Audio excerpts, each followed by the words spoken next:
요즘 한국 안보 분야에서 정말 엄청난 파장을 일으키는 책이 한 권 나왔습니다. 수십 년 동안 우리가 당연하게 여겨왔던 비핵화 정책, 이걸 정면으로 반박하면서 이제는 우리도 핵무장해야 한다고 주장하는데요. 오늘 이 아주 대담한 주장의 속내를 한번 제대로 파헤쳐 보겠습니다. 자, 그럼 이 책, 도대체 어떤 책일래 이렇게까지 화제가 되고 있을까요? 이게 그냥 한두 명의 주장이 아니에요. 무려 50명이 넘는 국내외 최고 안보 전문가들이 머리를 맞대고 만든 아주 거대한 프로젝트의 결과물입니다. 그러니까 단순히 주장을 넘어서서 지금 안보 분야에서 가장 뜨거운 논쟁의 중심에 서 있는 거죠. 그래서 오늘 우리가 살펴볼 내용은 이렇습니다. 먼저 도대체 누가 이런 주장을 하는 건지, 그리고 한국이 어떤 심각한 위기에 처했다고 보는지, 또 기존의 안보 전략은 왜 실패했다고 비판하는지, 마지막으로 그래서 내놓은 해법, 그 단계적인 핵무장론은 대체 뭔지, 이 순서대로 하나씩 짚어보겠습니다. 자, 그럼 가장 먼저 이렇게까지 대담한 핵무장론을 펼치는 사람들, 과연 누구일까요? 이게 정말 중요한 포인트인데요. 이건 결코 소수의 어떤 급진적인 목소리가 아니라는 겁니다. 이 프로젝트에는요, 전직 고위 외교관이나 장성들, 그리고 아주 저명한 학자들까지 말 그대로 대한민국의 안보와 외교정책 최전선에서 평생을 보낸 전문가들이 심지어 정파를 초월해서 함께했다는 거죠. 이 책이 주장하는 모든 것의 출발점은 바로 이겁니다. 지금 한국이 아주 독특하고 한 번도 겪어보지 못한 최악의 복합 위기, 이른바 퍼펙트 스톰에 직면해 있다는 진단이죠. 그 첫 번째 위협은 당연히 북한입니다. 근데 그냥 북한이 위협적이라는 수준이 아니에요. 저자들은 북한의 미사일 능력이 이제 질적으로 완전히 달라졌다고 경고합니다. 여기 인용문 보이시죠? 이게 핵심인데 여러 종류의 미사일을 서로 다른 높이와 거리로 막 섞어서 동시에 쏘는 이른바 혼합 공격을 하면요, 현재 우리가 가진 미사일 방어 체계로는 사실상 막는 게 불가능하다는 겁니다. 정말 섬뜩한 시나리오죠. 두 번째 위협은 바로 미국에 대한 불신입니다. 우리가 철석같이 믿어온 핵우산 말이죠.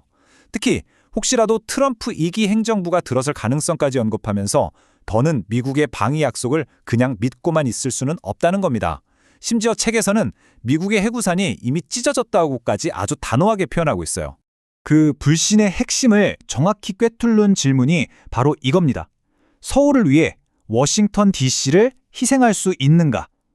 예전에 프랑스 드골 대통령이 나토의 신뢰성에 의문을 제기하면서 했던 유명한 질문을 가져온 건데요. 미국이 과연 자국의 도시가 핵공격받을 위험을 감수하면서까지 동맹국인 서울을 지켜줄 것인가? 라는 정말 근본적인 물음을 던지고 있는 거죠. 그리고 마지막 세 번째 위협은 놀랍게도 우리 내부에 있습니다. 바로 인구 절벽 문제예요. 다들 아시겠지만 기록적인 저출산 때문에 군대에 갈 젊은이들이 계속 줄고 있잖아요. 이 책은 이게 그냥 사회 문제가 아니라 북한과 전면전을 치를 수 있는 지금의 대규모 군대 자체를 유지하는 걸 불가능하게 만드는 아주 심각한 안보 위협이라고 냉정하게 지적합니다. 자, 이렇게 북한, 미국, 그리고 내부의 인구 문제까지 이 삼중 위협이 몰아치는 퍼펙트 스톰 속에서 저자들은 한국의 기존 안보 전략이 위험할 정도로 낡았다고 비판합니다. 그 문제의 핵심을 설명하기 위해 저자들이 만든 용어가 있는데요. 바로 레거시 핵정치 양대담론이라는 겁니다. 말이 좀 어렵게 들릴 수 있는데 아주 간단해요. 수십 년 동안 한국의 안보 정책을 좌우로 끌어당기면서 마비시켜온 두 개의 낡은 생각이라는 뜻입니다. 그 두 가지가 바로 보수 진영의 환상과 진보 진영의 헛된 기대입니다. 무슨 말이냐면 한쪽에서는 미국이 알아서 다 지켜줄 거야 라는 이른바 확장 억제에 대한 맹목적인 믿음에 빠져 있었다는 거고요. 다른 한쪽에서는 대화하고 설득하면 북한이 핵을 포기할 거야 라는 현실성 없는 기대를 버리지 못했다는 거죠. 이 책은 이 두 가지 생각이 모두 결국 우리의 안보를 지키는 데는 실패했다고 아주 신랄하게 비판하고 있습니다. 자, 그럼 낡은 전략이 다 실패했다면 이들이 내놓는 해법은 뭘까요? 바로 자강입니다. 한자 그대로 스스로 강해진다는 뜻이죠. 더 이상 미국 같은 다른 나라에 우리 안보를 맡기지 말고 우리 스스로의 힘으로 국가를 지켜야 한다는 아주 근본적인 패러다임의 전환을 요구하는 겁니다.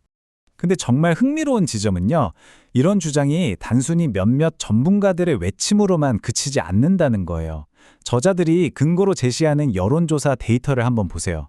놀랍게도 이미 우리 국민 10명 중 7명 이상이 우리도 핵무기를 가져야 한다고 생각하고 있다는 겁니다.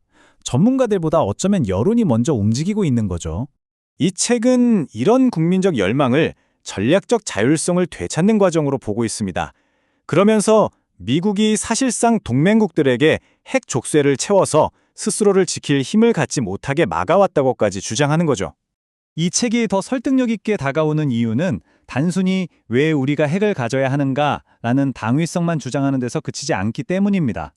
한 걸음 더 나아가서 그럼 어떻게 핵무장을 할 것인가에 대한 아주 구체적이고 단계적인 로드맵까지 제시하고 있어요. 그들이 제안하는 전략은 굉장히 점진적이고 현실적인 3단계 접근법입니다. 자, 1단계는요. 당장 핵무기를 만드는 게 아니라 한미 원자력 협정을 고쳐서 일본처럼 언제든 마음만 먹으면 빠르게 핵무기를 만들 수 있는 핵 잠재력부터 확보하자는 겁니다. 그리고 2단계로 미국의 승인 없이도 개발이 가능하다고 주장하는 강력한 억제 수단, 바로 핵 추진 잠수함을 건조하고요. 그리고 마지막 3단계에 가서야 독자적인 핵무장을 완성해서 북한과 공포의 균형을 이루자는 아주 치밀한 계획입니다. 자, 그럼 한번 정리해 볼까요? 이 프로젝트는 먼저 한국이 지금 실존적인 안보 위기에 처했다고 진단합니다. 그리고 미국의 핵우산에 기대는 건 환상이고 북한 비핵화는 헛된 희망이라고 단언하죠. 그래서 그 대안으로 이미 강력한 국민적 지지를 받고 있는 독자적인 핵무장이라는 어찌 보면 좀 급진적이지만 새로운 생존 전략을 구체적인 로드맵과 함께 제시하고 있는 겁니다. 결국 이 책의 저자들은 이 거대한 담론을 통해 우리 사회에 큰 질문 하나를 던지고 싶어 하는 것 같습니다. 그리고 그 질문은 우리 모두에게 해당되는 것이기도 하죠. 만약 한국이 정말 이 목소리에 귀를 기울여서 핵무장의 길을 걷게 된다면 한반도를 넘어 세계 안보의 미래는 과연 어떻게 될까요?